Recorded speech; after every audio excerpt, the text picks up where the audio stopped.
when should you indicate when you're merging, when you have to form one lane? There's a confusion about timing and when to turn on the indicator, and also when, at which point to check the blind spot to see if there's anyone in the process of overtaking you. Clearly, we've got two lanes, so if that's one and that's a second lane there, and if you've got two vehicles trying to merge into one lane, you should indicate anywhere between 3 and 5 seconds worth of blinking before merge occurs, okay, before the two lanes become one lane. What I mean by saying anywhere between 3 and 5 seconds worth of blinking, it will depend whether there's an intersection before the merging traffic or not. So in this particular situation, I'd say it would be a good thing to indicate about 5 seconds worth of blinking. It gives you maybe, 8 blinks or so. So basically, if there's a car that's got their nose in front there, and there's another one down here, so generally, if you've got your nose in front, you would have priority, okay? So the indicator would be blinking about 5 seconds worth of blinking prior to the point where it's merging. So when you get close to the expiry of the line in the middle, the dotted line in the middle, you would check your blind spot in sort of this region just to see if there's anyone in the process of overtaking you. Now, a lot of times we get questions, what about if someone's trying to overtake you relentlessly, if someone's racing ahead of you? So look, you would slow down and allow them to pass you. You wouldn't want to race somebody where the two lanes become one lane. Just be aware that there might be situations where somebody wants to overtake you. Just to recap on this particular situation, so generally the first car would have priority. So if the red car has their nose in front, they would basically have priority and merge into one lane. It's very simple, but a lot of times people confuse, when do we indicate and what do we do as far as the blind spot check goes. If this one indicated right, the red car needs to indicate right, okay? So letting them know, if the white car driver didn't realise what was going on, they would at least be intrigued by the signal that's blinking of the red car, okay? So that way they would slow down and allow the red car to go up in front of them. At which point do we check the blind spot? A lot of times people ask, why should I check the blind spot? Because I can see the car the whole time and I'm trying to kind of get ahead of him. So the reason we check blind spot in this sort of point where the red car is to see if there's a potentially an object between the white car and the red car driver. We've got to be able to intercept if anyone's trying to overtake us. But what about if there's an intersection literally just a few meters prior to the actual merge and sign that says form one lane or merge lane ends either left or right? I'm going to demonstrate that situation too. So in this instance, where there's an intersection, so for example, if you've got two cars one standing there, it's assuming it's a red light, and the other one standing there. So we're not supposed to indicate until we cross over to that side, okay? So as soon as we cross over to the other side of the intersection, we can signal that we're merging.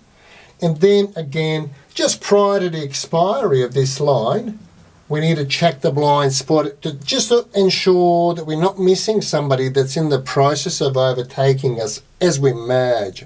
So that's extremely important. So assuming that you're waiting for the green light to come on.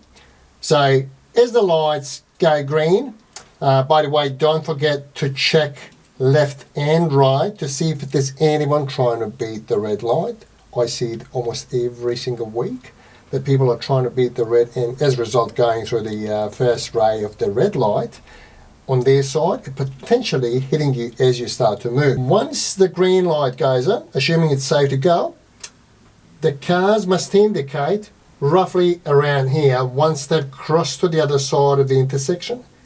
And again, at this point, the red car driver should check the blind spot and then merge with the rest of the traffic. It is extremely important that you don't do it any other way, because a lot of people, if they indicate before they even crossed over to the intersection or before they pass the actual intersection, could be an automatic fail.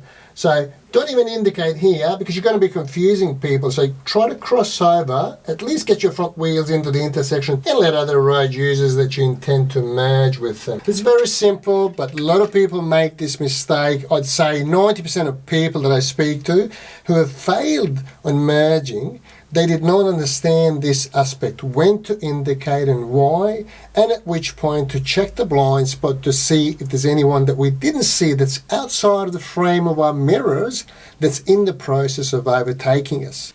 There's one more crucial error that a lot of driving test candidates make, and it's easy to avoid. So I'm going to explain that as well.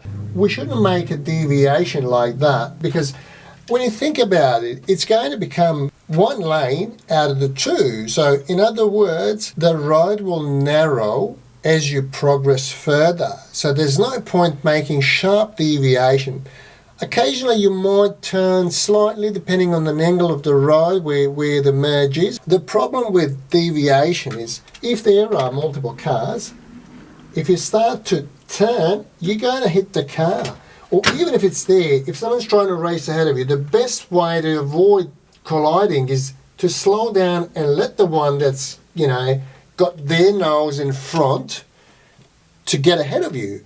Like I said earlier, if someone's relentlessly trying to overtake you, don't try to race them, slow down, don't deviate. That way you're going to definitely avoid colliding with that vehicle or sliding along each other. So the problem is with sharp deviations that you're going to hit them, and obviously one of you will lose control, and who knows what's going to happen next. Now, even if if neither of the cars deviates, surely one of them will run out of room, but at least they're not going to be at sharp angle. They're going to slide along each other and hopefully slow down and stop once they realise that that they're touching each other. Imagine if you're on the freeway doing 100 kilometres an hour. When you're driving 100 kilometres an hour, a little mistake can cost you your life. This is why it's so important to practice at sort of lower speed at 50 or 60 kilometres an hour, how to merge properly and how to recognise where there's a merge and what to do and how to warn other people. Like I've mentioned in many other videos, your indicator is the only way of communicating with other people. It's such an easy fix if you're struggling with merging, and good understanding of why we do certain things and what sort of angles there should be and when we check the blind spots and why. Consider subscribing to our channel if you haven't done so already. Thank you for watching, and I'll see you in the next video.